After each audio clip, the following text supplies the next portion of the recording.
Sponsored by Rabbi Shlomi and Mirala Greenwald.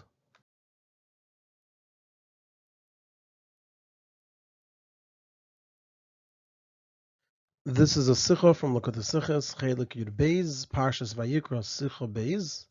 And the topic of the Sicha is that in this week's Parsha we learn about Karbonos. And there are 4 parts in the Sicha. The Rebbe will, number 1, present the end of Maseches Menachos. Number 2, ask 10 questions on the Siyum. And it includes 1 question on the Mishnah, 1 question on the first piece of the Gemara, and then 8 questions on the brisa that follows the first piece of the Gemara.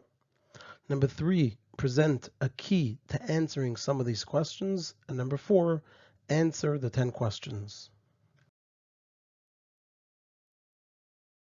The last Mishnah in Maseches Menachos teaches, and this is the whole Mishnah. The Mishnah says, "Nemar ba'ilas behema ishe reach nechayach." It says by the carbon oila of a behema ishe reach nechayach, uva oilas oif ishe reach nechayach, and by the carbon oila of an oif it says ishe reach nechayach, uva mincha ishe reach nechayach, and by the carbon mincha, which is brought from flour, it says ishe reach nechayach. Loimer lecha, it's to tell you echad hamarbe ve'echad hamamit, whether a person gives a lot or whether a person gives a little. Uvil vachi chavin libel l'shamayim. So long as a person has kavanah l'shamayim, that's what matters the most, and then the carbon is perfect. The simple meaning of the Mishnah is that since it says ishe reach nechayach by each of the types of karbonos, even though they're not the same at all, because we have one that's a behema, and one that's just an oif, and one that's just flour, so this indicates that if the mamit is machavin libel l'shamayim, if the person who gave less has kavanah l'shamayim, then his mu'at is considered like the meruba of his fellow, and his small amount is considered like the great amount that his fellow brought. And we have to understand over here, the wording of the Mishnah indicates that it's also a chiddush, it's also something novel, that the marba, that the person who gives a lot, is like the mamit, like the person who gives a little. Because if the whole point of the Mishnah is to tell us that the person who gives a little is like the person who gives a lot, then it would say that even the person who gives a little is good as long as he's mechavan libel shamayim. But that's not what it says. It says echad hamarba ve'echad hamamit, whether a person gives a lot. And the implication is, even though it's lacking, or whether a person gives a little, even though it's lacking, it doesn't matter, and they're all good enough and equally good as long as they have the right kavanah. And the question is, why do we need a special teaching to tell us that the person who gives a lot is as good as the person who gives a little? It would seem obvious that he's as good as the person who gives a little, and he's doing it perfectly. The Gemara begins with the following teaching. Amar Rabbi Zera said, Mikra, what's the pasuk that teaches this to us? The pasuk is, Mesuka shnasa evid, the sleep of the person who serves Hashem with karbonos is sweet, and he has nothing to fear. Ima'at v'im harbe yechel, whether you brought a little or if you brought a lot, yechel, he will eat, meaning he will receive his reward. So we see it doesn't matter if it's a little or a lot. Rav Ada bar Ava Amar mehacha. Rav Ada bar Ava said, the pasuk is, or the source for this is from here. When there's a lot of taiva, a lot of karbonos, there is a lot of people eating because more kahanim get to eat. But what benefit is there to the owners? The owners, for them, it's all the same. Whether it's a big carbon and there's a lot to eat, or it's a small carbon and there's a little bit to eat. So we see that the size of the carbon doesn't make a difference for the owners who brought the carbon. And the question is, what's the question and answers over here of Rabbi Zera and Rav Ada bar Ava? The Mishnah already teaches this. The Mishnah gives us the source for this teaching because it says, Ishe reach nechayach by each of them. And if for whatever reason the proof in the Mishnah isn't enough, then why doesn't the Mishnah bring these proofs of Rabbi Zera and Rav Ada bar Ava? So Memanavshach. If the proofs in the Mishnah are good, so what's the question and answers of Rabbi Zera and Rav Ada bar Ava?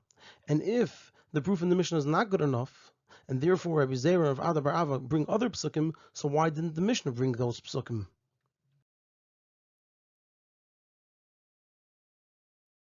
The Gemara then moves on to present a brisa, and with this the Masechta pretty much comes to an end.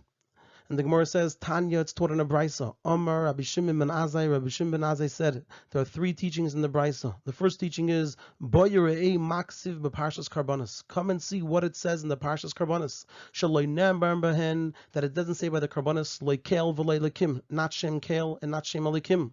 Elo Hashem, rather the only name that it says is Shem Hashem, the Shem Yudke Vavke. And the reason is, Shaloi litin pischin pel baldin lachlik, not to give an opening for the mouth of a baldin lachlik to argue. And Rashi says, what does this mean? La'imrim rishuyas harbehen. For those who say there are many gods, chas v'shalom, and they're going to say v'adavar mecheach, the matter proves itself that there are chas v'shalom many gods. Shezeh sheshmei kach, that this one whose name is so and so, let's say Kel, tzivam lahakav lemincha, he commanded him to bring a mincha. V'zeh sheshmei kach, and this one whose name is so and so, let's say Elikim, tzivam lahakav leparim, he commanded that we should bring to him parim. And this one commanded Elam. Therefore it says by all of them, it says the same Shem Yudke Vavke. The second teaching is, it says by the big Shor, and by the small oif it says ishirech nechayach. Uva mincha ishirech nechayach. And by the mincha that's brought from flour it says ishirech nechayach. Loimer lecha, to tell you echad amarbe ve'echad amamit, whether a person gives a lot or whether a person gives a little. Uva vad sheyechaven is liba l'shamayim, as long as the person is mechaven liba l'shamayim. And the third teaching the brisa is v'shema teimer la'achilu tzarich. And maybe you will say, lest you say that Hashem needs to eat. Talmud Leimer, the pasuk tells us, Im erav loy oimer. If I was hungry, I wouldn't tell you. Because the world and everything in it is mine. V'nemar, I'm going to bring other psukim that bring out the same point. It says, Kili yar behemis bahari olef. For mine is every beast of the forest and the cattle of 1,000 mountains. Yadaiti kol oif harim v'ziz sadayimadi.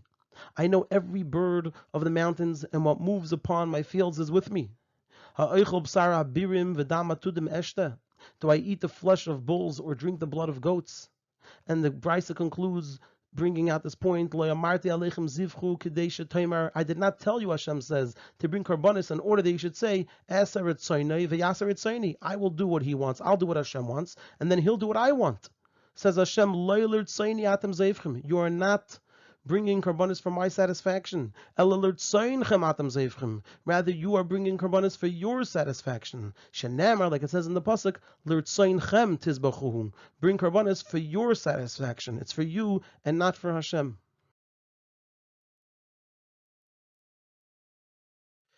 And there are 8 questions in this brisa. So that means with the first question on the Mishnah and the second question on the Gemara, we'll have a total of 10 questions. And these 8 questions, one is a general question on the brisa. There are 2 questions on the first teaching, 2 questions on the second teaching, and 3 questions on the third teaching. So we'll now start with the first question, which is a general question on the brisa, and this is the third question in the Sicha. The question is, what's the connection between these 3 teachings that are all brought together in this one brisa? And especially since the second and third teachings begin with a vav, meaning that it's a continuation to the previous teaching. The second teaching starts by saying v'ne'emar, and the third teaching starts by saying v'shema. So what's the connection between these 3 teachings? The first question on the first teaching in the Brisa is that many mitzvahs use other names of Hashem. So how does it help that by karbonis only one name of Hashem is used, the name of Yudke Vavke, if by other mitzvahs we do find that the name of Kel and Elikim and also Yudke Vavke are used? So it still leaves a Pischin Peh Labaldin Lachlik.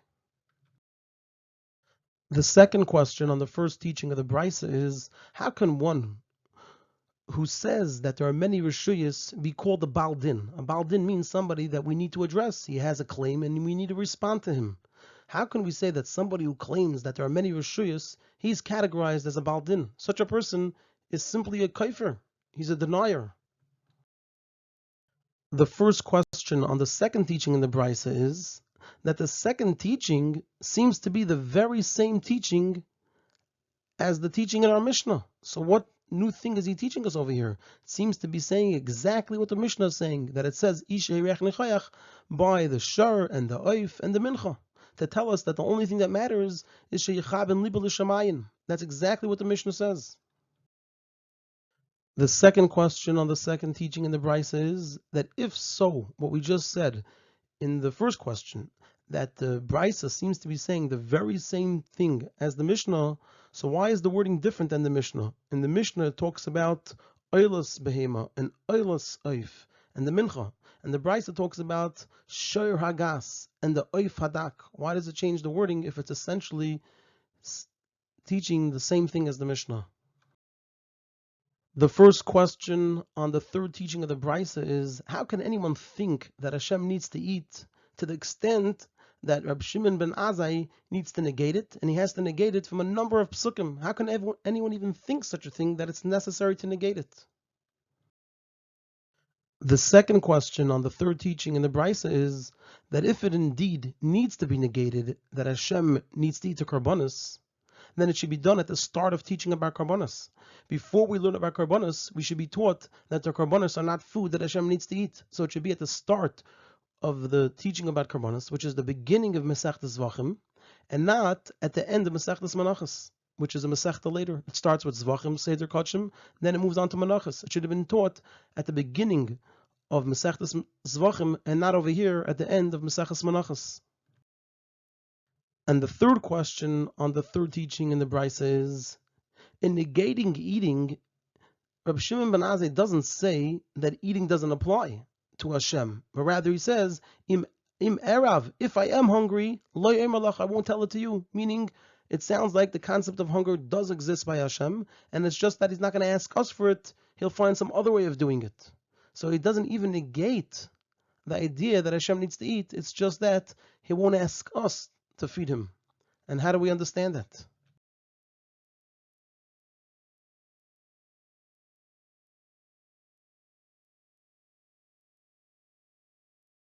Here we're going to present the key to the Sicha, that based on this we'll be able to answer many of our questions.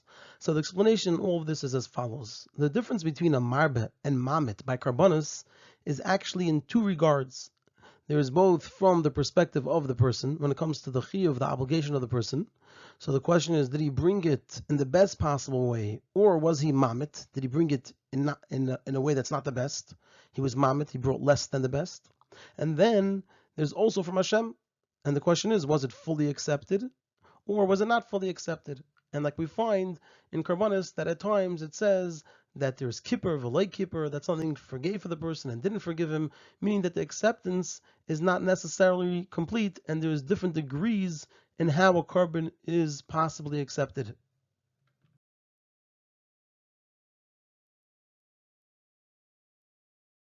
And so this is the difference between the Mishnah and the Gemara. The Mishnah talks about the main thing of the carbon, which is how it's accepted by Hashem. And therefore, the proof is from what it says, Ishei Reach Nechayach, by each of the three karbonos, that as long as the person is Mechaven Libe L'Shamayim, then all of them are Ishei Reach Nechayach. All of them are accepted by Hashem fully and equally. And since in the carbon, there also has to be the carbon of the person, there's also that aspect. Even when we say the main thing is its acceptance by Hashem, there's also the aspect of the person bringing a carbon. Like we know that the person is bringing his money, and also there's the famous Ramban, that when a person brings a carbon, he has to think that domai tachas domai, nefesh tachas nefesh, that it's the animal's blood and the animal's nefesh instead of his own. So there's also the aspect of the person bringing the carbon. And in this regard, we find that specifically by a mincha, it says nefesh. And Rashi brings this as well on the pasuk, that specifically by the carbon mincha, we find that it says the word nefesh, that the person is bringing his nefesh. And so that's the explanation for why the Mishnah says echad hamarbe ve'echad hamamit, that there's also a chiddush in the marbe, because since in the carbon there's also the bringing of the carbon of the person, not just the acceptance from Hashem.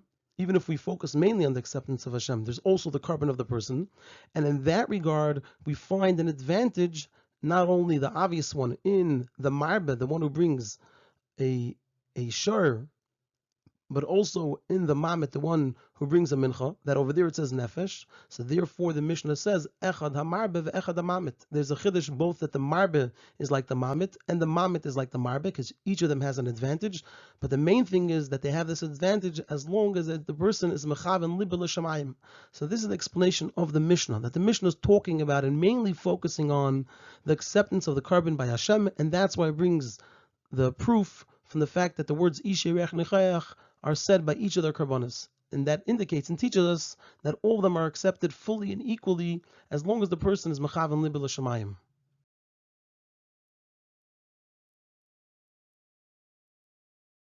Now, when it comes to the Gemara adds an additional point, and the Gemara asks Mikra to say what's not yet known. What's the pasuk for what's not yet known? Which is that even from the person's chayva, there's also no difference between a marbe and a mamit. It makes no difference also from the person's obligation, whether he's a marbe and he brings a shar, or whether he's a mamit and he brings an oif or a karban mincha. And the Gemara takes it for granted that this is the case, that it's the same. And the Gemara just immediately asks, Micro, what's the source? The reason the Gemara takes it for granted that they're certainly the same, since the main aspect of a carbon from a person is obviously sheyechavin libe l'shamayim, that he should have the right kavanah. And the Gemara is just asking, what's the psukim, what are the psukim, or what's the pasuk that teaches this to us? And the proofs are about the person, like it says, ha'ovid. It says, Mesuka shnas ha'ovid. The ovid, the one who does the carbon, his sleep is sweet. And also uses the words, Uma yisrin l'ba'al leh. What benefit is there to the person? Doesn't matter whether it's a big carbon or a small carbon. It doesn't matter. It's all the same, because the main thing is the kavanah that the person has. This explains another thing to us. So based on this, we could see the connection between the beginning and the end of the Masechta. In the beginning of the Masechta, it teaches all menachas that are brought from flour, that the kaimitz, the fistful that was taken from them, was taken shaloi lishman, not with the right intention. So ksheris, they are kosher. Elo shalei olu labaylim l'shem chayva. It doesn't count for the owners to fulfill their obligation. So we see over there both aspects. We're talking about over there the acceptance of the carbon, that the carbon is kosher. And we also see over there the chayv of the person. It's saying that shaloi alu labaylam l'shem chayva. So we see the two aspects to the carbon, like we're saying here. There is the acceptance by Hashem, and there's the giving of the carbon from the person. And our Masechta, the Masechta concludes that even though there are two aspects, what they share is that both in regards to Hashem accepting it and in regards to the person giving it, what matters for both is whether it's a marbet and whether it's a mamit. What matters is sheyechaven liba l'shamayim. That's what matters, both for Hashem accepting it and for the person giving it.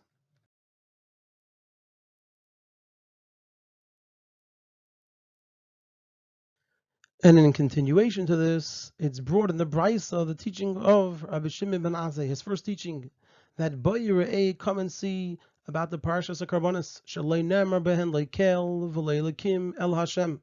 His chiddush over here is that even though there are many different types of Karbonis, some are connected to being a kapara, for doing an avera, which is related to the name Elikim, and others are connected to thanking Hashem, like a toida and being happy, like shlomim, related to the name Kel. Nevertheless, we only find the name Hashem, only the Shem Yudke Vavke.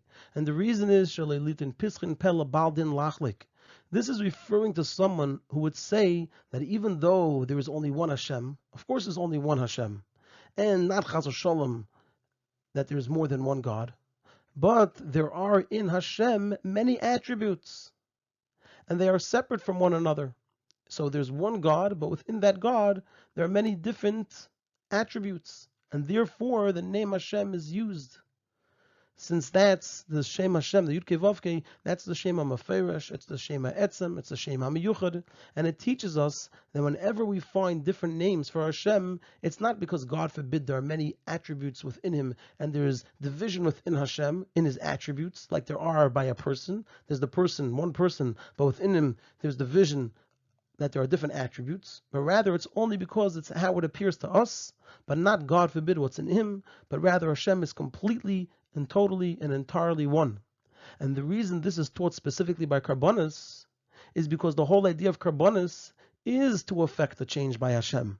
And so that's why it's a much more sensitive place, it's a much more sensitive area where a person may think that within Hashem there are different attributes. So that's the first teaching of the Brisa of Rabbi Shimon ben Azai.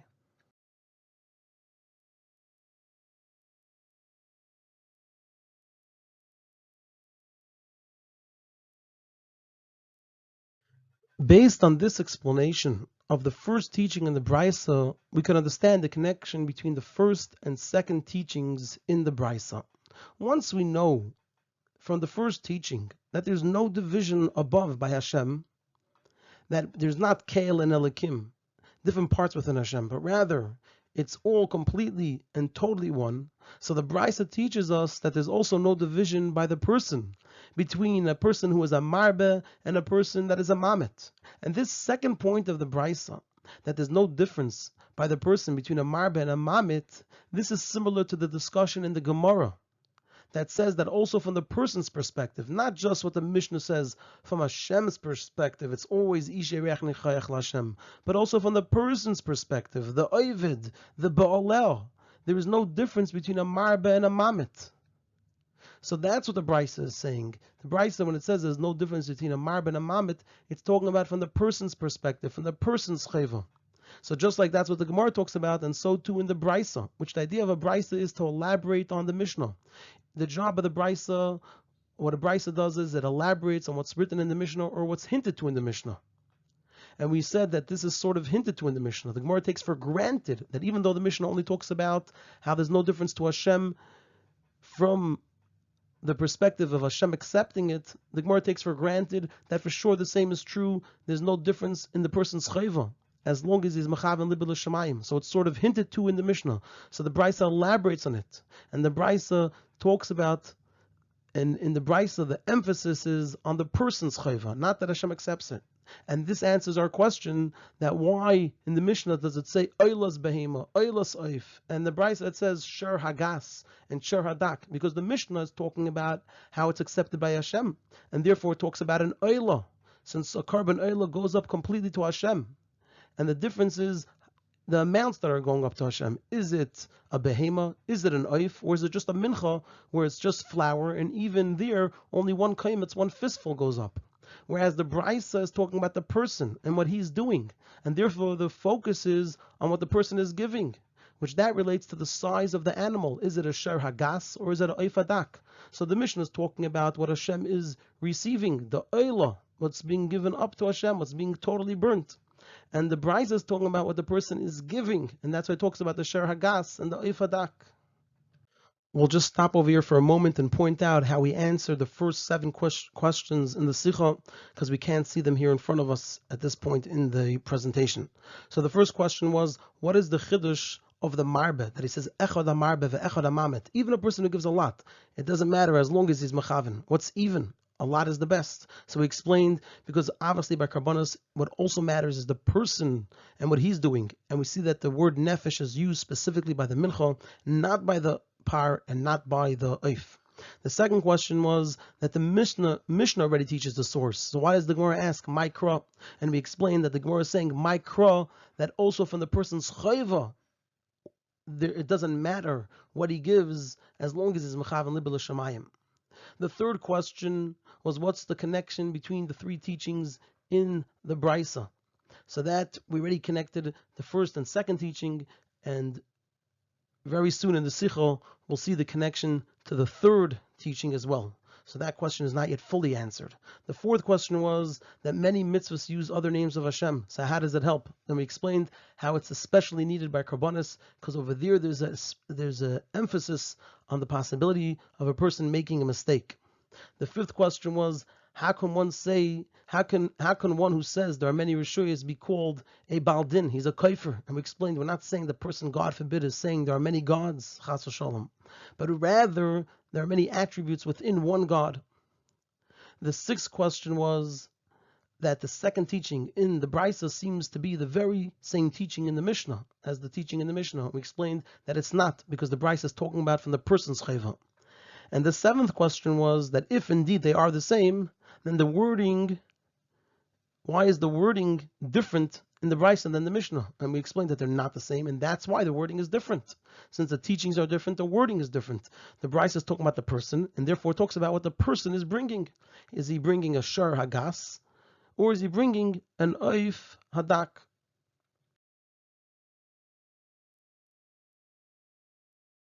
Now we're going to move on to the final part of the Sicha, and we're going to explain more this second point in the Brisa, where it talks about the chayv of the person being the same as long as he's mechaven libel shamayim. So even though we just said that the brisa is focusing on the chayv of the person, however, the brisa isn't focusing on how the carbon is the same by the person and his chayva in order to add another detail about karbonis. That besides what it says in the Mishnah, that in being accepted by Hashem it's all the same, also from the person's chayva it's all the same as long as he's mechaven libel shamayim. That's not just what the brisa is saying, but rather because according to the opinion of Rabbi Shimon ben Azai in the Brisa, this is the explanation of the Mishnah. What do we mean? Meaning that even though there are two aspects in Karbanis, the Karbanis being accepted by Hashem and the person fulfilling his chayva, the truth is that even the Reach Nechayach by Hashem, its purpose, why is it even there, is for the person who gets the kapara and benefit. It's all really about the person.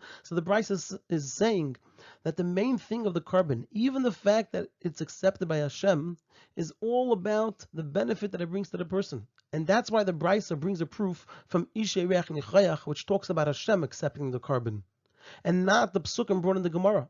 Because we explained earlier that the Bryce is talking about Hashem accepting the carbon, and that's why the proof is that by all karbanos it says Ishay Reach Nechayach la Hashem. They're all in Ishay Reach Nechayach to Hashem, regardless of whether it's a par or an oif or a mincha.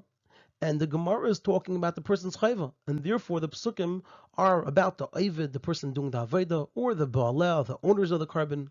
And so according to that, if the Bryce is talking about the person's chayva, and therefore talks about the animal the person is giving, is it a sher hagas, or is it a oif hadak? So it should have brought the proofs that are brought in the Gemara that talk about the person. But we see that the Bryce doesn't do this. It brings the psukim that talk about Hashem accepting the karbanis. Because if it's accepted by Hashem in the same way, that's because it's all the same by the person. Meaning, according to the Brisa, the reason why all the karbanos are accepted the same way by Hashem is because they're all the same by the person. And Hashem accepting the karbanos, really all of that revolves around the person. So the Brisa is not just telling us another detail about karbanos, which is the person's chayva, but rather the Gemara is telling us that that is really the central part of everything about the carbon. Even them being accepted by Hashem equally, the reason they're being accepted by Hashem is for the benefit of the person. And so therefore, since by the person it's all the same for his chayva, no matter what he brings, as long as he's mechaven libel shamayim, so then they'll all be equally accepted by Hashem, regardless of what Hashem receives. And there will all be a Ishay Reach Nechayach as long as the person is mechaven libel shamayim.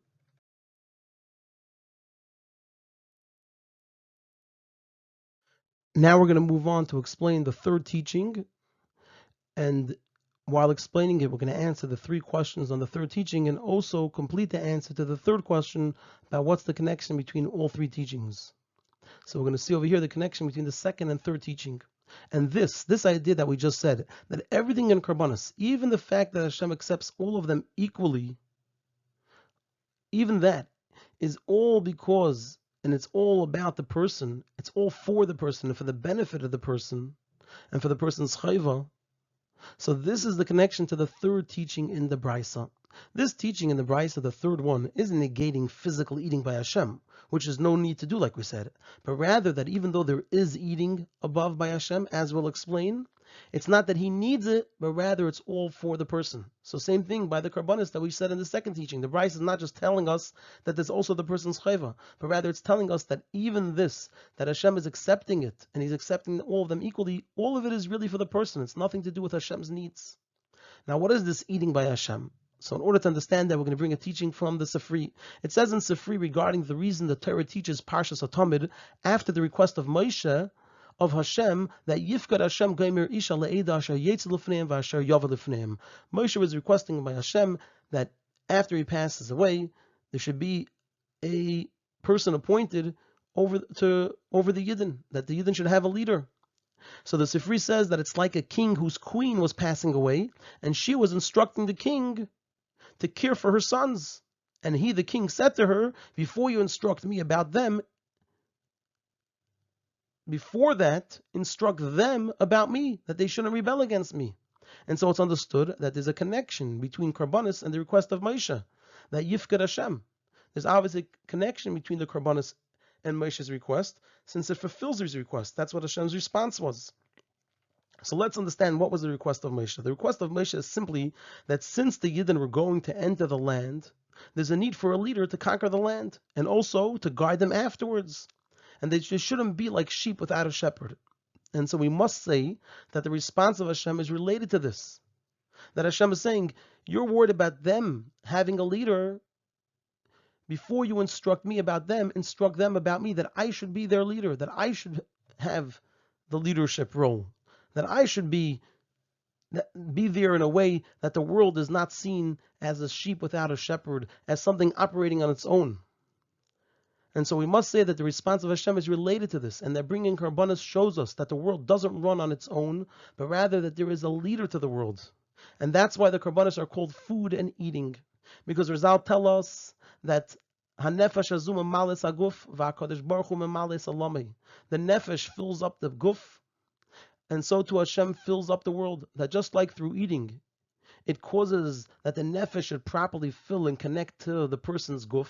When a person eats, it brings the nefesh into the guf, and it connects the nefesh into the guf. And so too the way Hashem fills and connects to the world, that is through His food, which are the karbanis. So when we say that Hashem has eating, it means the karbanis. So He says, don't think that even though there are karbanis, and they are the food of Hashem, they make Hashem come into the world. That's the power of a carbon. It makes Hashem come into the world, that the world shouldn't be like something which is operating on its own, but rather that there is in Eberster, that God, Hashem, is running the world. That's what karbanis impact and affect. And this is what Rabbi Shimon ben Azai is saying in continuation to his point, that everything about karbanis is for the benefit of the person. He continues and says, that since Hashem desires a dira b'tachtainim, Hashem desires that this world should be a dwelling place for Him. So this means that Hashem should fill up and connect to the world. It comes out that Hashem requires to eat.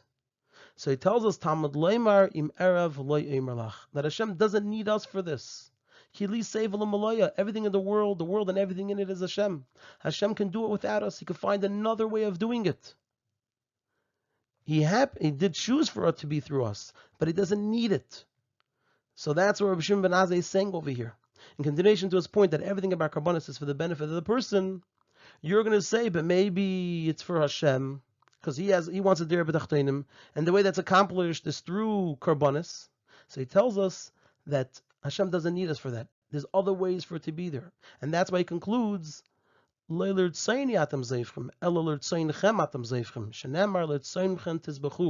it's all about the person. It's not for Hashem's satisfaction. It's for the person's satisfaction.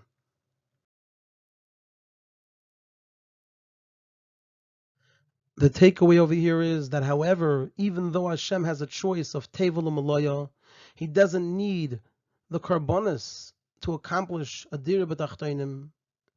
Nevertheless, He commanded Yidden that they should offer karbani lachmi, that we should bring karbonis. And even though before the command He says, Im erav lo emerlach, if I'm hungry I won't tell you, meaning that He's not forced, He doesn't need us. Nevertheless, after Hashem gave the command, then it already becomes a situation of l'maisei adecha tichseif, that Hashem desires and Hashem yearns for the avodah of Yidden, and Hashem commands through Moshe. Like we see that the karbanis were commanded through Moshe. Hashem told them the karbanis tamid. He said, tell that to the Yidden. So Hashem commands through Moshe that Yidden should do Torah mitzvahs, which in general, that's what karbanis are. Like we said, the idea of karbanis is to bring Hashem into the world, to make from all matters in the world a carbon for Hashem, which makes the world a dira for Hashem. And so it is through our avodah that we give Hashem the dira b'tachtainim, and Hashem desires and yearns for our avodah, even though He's not forced in it, but He established that it should be that way. And once it's that way, Hashem does yearn for the avodah of a Yid.